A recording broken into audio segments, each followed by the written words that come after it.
অনলাইনে আমরা সেই মেম্বারশিপ নিতে পারি। তার জন্য একটা নাম্বার রয়েছে, যেটাতে আমাদেরকে প্রথমে একটা মিস কল করতে হবে, কল করতে হবে, তারপরে একটা ওটিপি আসবে। যে কলিং নাম্বারটা, যে মিস কল নাম্বারটা আমি বলছি, 8800002024, এই নাম্বারটি ডায়াল করার সঙ্গে সঙ্গে ওটিপি আসবে। তারপর সেটা ধীরে ধীরে তার প্রক্রিয়া রয়েছে, একটা ফরম্যাট আসবে, সেখানে এই ফরম্যাটটাকে ফিল আপ করতে হবে। তারপর অটোমেটিকলি মেম্বারশিপ আমরা হয়ে যেতে পারবো। তো যাদের কাছে অ্যান্ড্রয়েড মোবাইল রয়েছে বা যে সমস্ত এলাকায় সেই পরিবেশ রয়েছে বা নেটওয়ার্ক রয়েছে, সেখানে আমরা অনলাইনে করতে পারবো।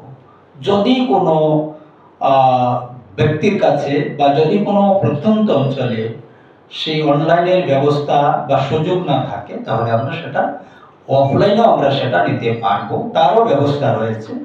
তো দুটি প্রক্রিয়ায় আমরা সদস্যপদ আমরা গ্রহণ করতে পারবো।